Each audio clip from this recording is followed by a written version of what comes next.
Tema climaterio, menopausia. Definiciones. La menopausia es el cese permanente de la menstruación. Se debe a la pérdida de la función folicular ovárica. Se diagnostica en forma retrospectiva después de un periodo de amenorrea de 12 meses.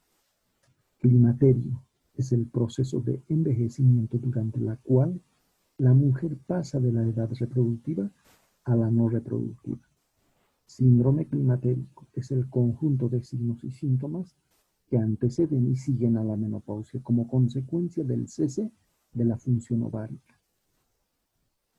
La transición menopáusica empieza desde el inicio de la irregularidad del ciclo menstrual hasta la menopausia. Reemplaza los términos de perimenopausia, climaterio. Dura de 4 a 7 años, con edad de inicio a los 47 años. La menopausia, que es el periodo que sigue un año después de la última menstruación. La postmenopausia, años posteriores a la menopausia. La perimenopausia o climaterio, periodo a finales de 40 años, a principios de los 50 años. Inicia con ciclos irregulares y se extienden hasta un año después de que se interrumpe permanentemente la menstruación. La transición menopáusica es el término correcto para climaterio. Dura de 4 a 7 años. La edad promedio de inicio es a los 47 años. Entonces, habíamos dicho sobre las definiciones de la perimenopausia, la premenopausia, el climaterio y la postmenopausia. El climaterio es un periodo, una etapa que transcurre desde la edad reproductiva a la no reproductiva. Y la menstruación es un suceso, la última menstruación. El diagnóstico es retrospectivo. Ocurre la última menstruación, debe pasar 12 meses de amenorrea y recién nosotros debemos diagnosticar la menopausia, descartando patologías o el embarazo. La menopausia puede ser natural, de forma gradual, progresiva, envejecimiento normal del ovario. Puede ser artificial, la quirúrgica y los mecanismos destructores de las células germinales a través de la radiación y quimioterapia. Tipos de menopausia: se tiene la natural, que ocurre a los 50 años, la menopausia precoz, que ocurre antes de los 40 años, la temprana antes de los 45 años, la tardía después de los 55 años. Los factores que modifican la fecha de menopausia son las que retrasan el tabaquismo, el origen caucásico, la multiparidad, el índice de masa corporal elevado, y quienes adelantan la quimioterapia, la radiación pélvica, la cirugía ovárica, el origen hispano y la altitud. La fisiología del climaterio. Para su estudio se dividen en 3 fases: la primera fase, segunda fase y tercera fase. Los estrógenos en la primera fase son normales o algo disminuidos. En la segunda fase ya están más disminuidos. Y en la tercera fase, los estrógenos están marcadamente disminuidos. La FSH en la primera fase está ligeramente aumentada. En la segunda fase está más aumentada. Y en la tercera fase está con aumento marcado. La LH en la primera fase es normal. En la segunda fase es disminuida ligeramente. Y en la tercera fase ya está muy aumentada la LH. Y la relación FSH-LH es mayor a 1. Entonces, en la primera fase existe acortamiento de los ciclos, habrá proyomenorrea. En la segunda fase hay ciclos anovulatorios, por tanto habrá hipermenorrea. Y en la tercera fase ya hay amenorrea. Acá tenemos el cuadro que nos señala los criterios para etapificar la perimenopausia. Entonces se tiene la etapa reproductiva, la transición menopáusica, perimenopausia, y la postmenopausia. La etapa reproductiva que tiene como valores menos 5, menos 4, menos 3. La transición menopáusica menos 2, menos 1, más 1. Y la postmenopausia más 2. En la etapa reproductiva se divide en las subetapas temprana, media, tardía. La transición menopáusica, la inicial y la avanzada. Y la postmenopausia se divide en la temprana y la tardía. La duración de la etapa es variable de la etapa reproductiva, como también en la transición menopáusica. Luego de la última menstruación, transcurridos un año de amenorrea, nosotros diagnosticamos menopausia, luego de que haya ocurrido la última menstruación. Luego vienen los 4 años y luego hasta el deceso. Los ciclos menstruales en la etapa reproductiva inicialmente es variable, posteriormente se regulariza. En la transición menopáusica o perimenopausia, el ciclo menstrual en la etapa inicial es de duración, la duración del ciclo es variable, mayor a 7 días de diferencia con la normal. La etapa avanzada de la transición menopáusica, falta de 2 o más ciclos, más un intervalo de amenorrea de 60 días o más. Luego de la última menstruación ocurre amenorrea de 12 meses. La FSH de la fase folicular en la etapa reproductiva es normal, que es menor a 10. Pero en la etapa tardía de la etapa reproductiva, la FSH ya tiene valores mayor a 10. Y en la transición menopáusica, la FSH está incrementada, es mayor a 10. En la menopausia, la FSH tiene un valor de 10 a 30. Y en la postmenopausia tiene el valor mayor a 40. Acá tenemos el cuadro del eje hipotálamo, hipófisis, ovario. El hipotálamo libera la hormona gonadotrófina, la hormona liberadora de gonadotrófinas, que actúa en la adenohipófisis y liberará la LH y FSH. Estas gonadotrófinas actúan en el ovario. Y el ovario produce el estradiol y progesterona principalmente. Estas hormonas actuarán en el útero y otros órganos. Y habrá la menstruación ante la actuación de estas. Por una parte se produce la retroalimentación negativa a través de la inhibina y la folistatina. Y por otra parte también ocurre la retroalimentación positiva a través de la activina. Entonces en este cuadro se tiene el ciclo menstrual normal. El ciclo ovárico, al crecimiento de los folículos, gracias al estímulo de la FSH, madurarán los folículos. En la capa granulosa se producen los estrógenos que elevarán en su nivel hasta el día 13-14. Luego de la ovulación ocurre la fase lútea, donde el cuerpo amarillo produce progesterona.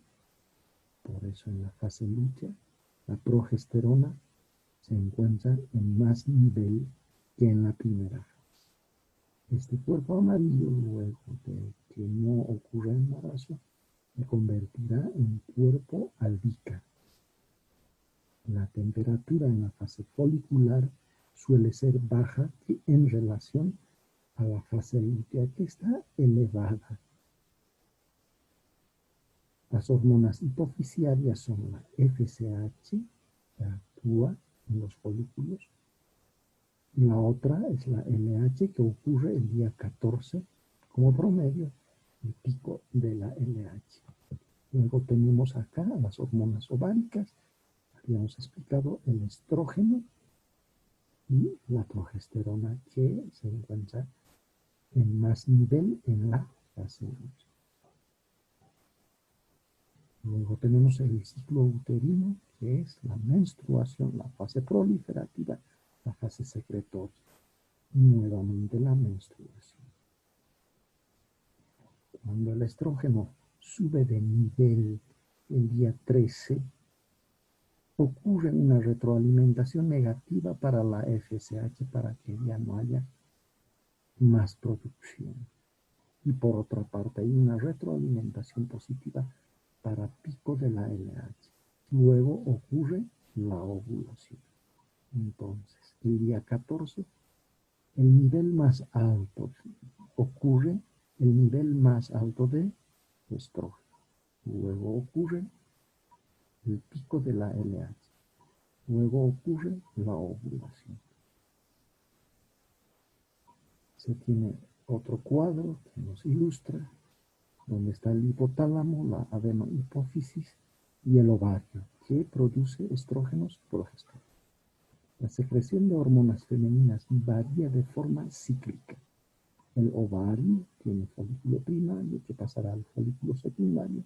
Habrá ovulación, luego la conversión al cuerpo amarillo que produce progesterona, luego se convierte en cuerpo albicans. El ovario produce estrógenos y progesterona. Estrógenos, el estradiol E2, estrona E1 y estriol E3. El estradiol generalmente vamos a encontrar en la mujer en edad reproductiva, la estrona en la mujer postmenopáusica y el estriol generalmente en las embarazadas. Acá se tiene otro cuadro, el hipotálamo. En la premenopausia, lo que habíamos descrito. La liberación de las gonadotrofinas en la adenohipófisis que actúa en el ovario y el ovario produce estrógenos y progesterona. En la postmenopausia, la glándula suprarrenal produce andrógenos y a través de la conversión periférica se tendrá estrógenos. Generalmente se tiene la androstenediona, que se convertirá generalmente en estrona en la postmenopausia. Cambios fisiológicos del climaterio. Se tiene cambios genitourinarios en el ovario. Existe atrofia, habíamos dicho, la disminución de los estrógenos, la progesterona, como también habrá disminución de los andrógenos. En el útero existe atrofia. El miometrio se adelgaza, el endometrio es con menos glándulas. Hay disminución del moco cervical. La vagina tiene atrofia del epitelio. El canal vaginal es corto y estrecho. El introito se estenosa. Desaparece el bacilo de Loderley. Por ende, el pH aumenta, se alcaliniza. Disminuye la lubricación. En la vulva hay atrofia y adelgazamiento de la piel. Disminuye el grosor de los labios y la elasticidad. Hay pérdida del vello púbico, la vejiga y la uretra. Existe atrofia del epitelio vesical y meato uretral. En el suelo pélvico habrá disminución del soporte pélvico y en las mamas la atrofia del tejido glandular. Cambios cutáneos. Hay disminución del contenido del colágeno. Existe cambios cardiovasculares. Aumenta el riesgo de la enfermedad coronaria. Durante la posmenopausia, el perfil lipídico se invierte. Si bien en la etapa reproductiva habrá más HDL y menos LDL, en la posmenopausia habrá más LDL, tendencia a más triglicéridos, tendencia a más concentración de colesterol y menos nivel de concentración de HDL, que es cardioprotector.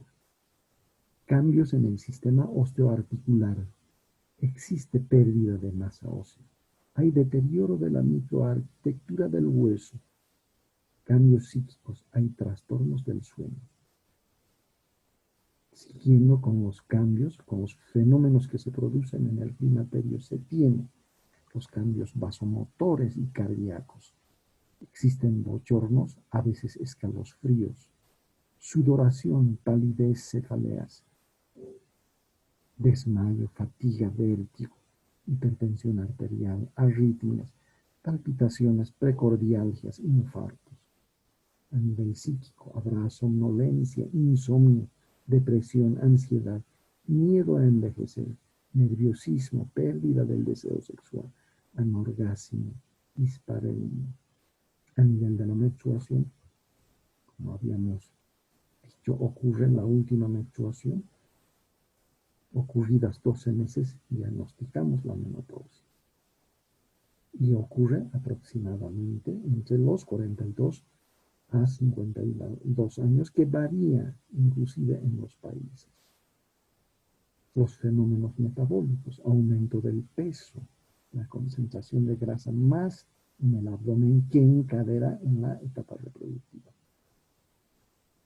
Puede desencadenarse una diabetes mellitus, haber hirsutismo, hipertricosis, cambio en voz, alopecia, atrofia genital y mamaria, osteoporosis, cistitis, mastitis, incontinencia urinaria. Este cuadro nos resume los síntomas neurovegetativos que habíamos dicho: sofocos, palpitaciones, insomnio, tendencia a la tristeza. La atrofia cutánea que habíamos mencionado, la atrofia genitourinaria, las cistopatías, dispareunia, vaginitis, incontinencia urinaria, la osteoporosis, la enfermedad cardiovascular y otros. Acá se tienen los hábitos saludables, autocuidados en el climaterio. La actividad física, la actividad mental, la sexualidad, la dieta variada, evitar el tabaco, el alcohol, la cafeína, controlar los síntomas frecuentes, es decir, los sofocos, cefaleas, insomnio, parestesias, sequedad vaginal y atrofia vulvovaginal. Puede haber prolapsos y la incontinencia urinaria, prevención y control de riesgos. Entonces nosotros debemos elaborar la historia clínica con las dimensiones tan importantes que es la anamnesis y el examen físico y las pruebas complementarias, desde el hemograma, el examen general de orina, la creatinina, la histeroscopía, la biopsia endometrial, la mamografía, la densitometría ósea. Entonces se deben realizar los exámenes complementarios, tanto en laboratorio y gabinete en la perimenopausia. Entonces acá tenemos un cuadro donde dice los estudios a realizar y la justificación para realizar esos estudios. Debemos realizar la citología cervical, justificación para la detección oportuna del cáncer de SA de cervix.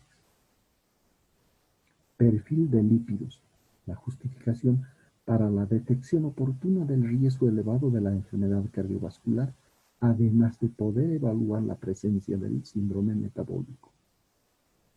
La glicemia, por el aumento a la resistencia a la insulina en esta etapa, además de evaluar la presencia del síndrome metabólico. La mamografía, que generalmente decimos una basal, ante la existencia de factores de riesgo se debe realizar a los 35 años. Luego, a partir de los 40 años, anualmente se debe realizar la mamografía. Y si nosotros tenemos que empezar la terapia sustitutiva hormonal, con más razón debemos tener una mamografía para planificar nuestra conducta. El ultrasonido pélvico, la justificación, la patología uterina, la ovárica, la endometrial, miomas uterinos, cáncer de ovario, cáncer de endometrio. El inicio de la terapia hormonal con estrógeno aumenta la probabilidad de la hiperplasia endometrial. Entonces, con más razón, sí o sí debemos hacer una ecografía ginecológica. El examen general de orina, porque se encuentra generalmente las infecciones urinarias, que pueden ser inclusive recurrentes. La terapia de sustitución hormonal sérica, justificación ante la presencia de amenorrea secundaria, siempre debemos descartar hipotiroidismo. La densitometría ósea aumenta el riesgo de presentar la osteoporosis en mayores de 60 años. Entonces estamos obligados a realizar este examen. Tipos de tratamiento. ¿Se puede hacer el tratamiento con estrógeno solamente?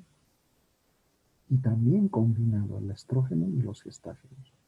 Si la persona, la paciente, es histerectomizada, el tratamiento de sustitución hormonal será solamente con estrógeno. Y si la paciente aún está con ese órgano noble, el útero, el tratamiento será combinado, estrógenos y gestágenos. La alternativa, otra es la tibolona. Otra, los moduladores selectivos de receptores de estrógenos. Terapia de sustitución hormonal. Para síntomas vasomotores y neurovegetativos. Para disminuir o contrarrestar esos síntomas asociados. Para tratar la atrofia genitourinaria, para la prevención y tratamiento de la osteoporosis en mujeres de alto riesgo. Menopausia precoz o quirúrgica. Estrógeno solo o una combinación que ya habíamos indicado. ¿Cuándo se debe usar y quién no debe recibir la terapia hormonal? Especialmente indicado en mujeres que sufren una menopausia precoz natural. Especialmente indicado en mujeres que sufren una menopausia precoz natural.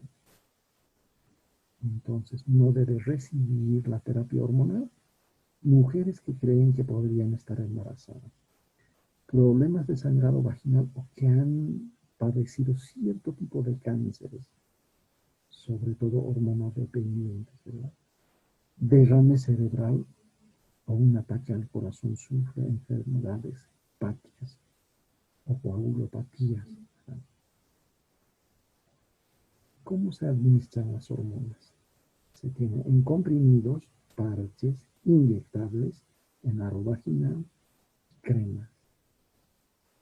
¿Cuáles son las ventajas de la terapia hormonal sustitutiva?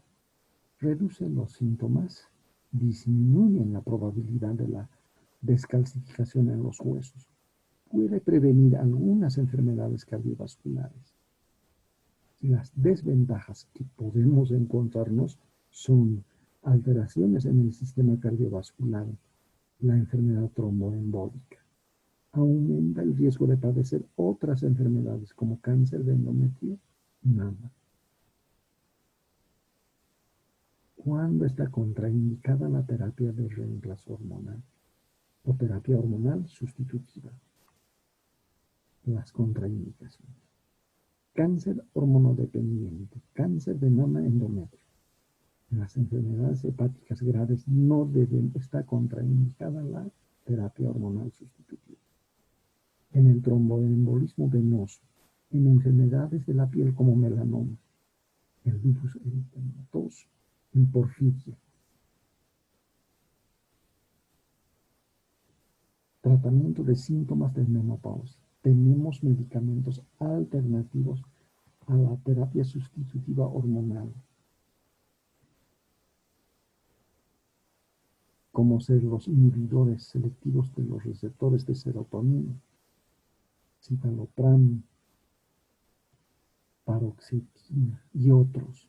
Tenemos la clonidina, gabapentina, alfa-metildopa, fitoestrógenos, productos de soya, fitoestrógenos, fitoprogestinas y la vitamina E, inclusive sin receta médica, podría adquirir la persona. Tratamiento hormonal para la osteoporosis. Se tiene la terapia sustitutiva hormonal que reduce la resorción ósea y aumenta la densidad mineral ósea, pero sus efectos desaparecen tras la descontinuación. No hay evidencia de su capacidad antifractura. Los moduladores selectivos de los receptores de estrógenos, el raloxifeno, es el tratamiento aprobado para la osteoporosis. El tratamiento hormonal para la osteoporosis. Denosumab, que es un inhibidor biológico que bloquea el receptor nuclear kappa ligando, disminuye el riesgo de las fracturas. Otro se tiene la calcitonina, el teriparatide, que es un fármaco que se asemeja a los efectos anabólicos de la paratormona. Se tiene los bifosfonatos. Los aprobados son el alendronato, que podemos dar semanal, el ivandronato, que podríamos administrar mensualmente, y el risafronato. Tienen poca biodisponibilidad y deben ser ingeridos con estómago vacío y agua. Pueden causar irritación y úlceras. El paciente debe permanecer sentada 30 minutos después de la administración, sin ingerir otras comidas o bebidas. Los efectos adversos son la hipocalcemia leve, dolor muscular, las fracturas atípicas de fémur, la osteonecrosis de la mandíbula, que es poco frecuente. Y tenemos el tratamiento farmacológico de la osteoporosis. Tenemos el calcio, la vitamina D, que debe aumentar la ingesta de proteínas, disminuir el consumo de cafeína y sodio. La actividad física está indicada, evitar las caídas. Muchas gracias.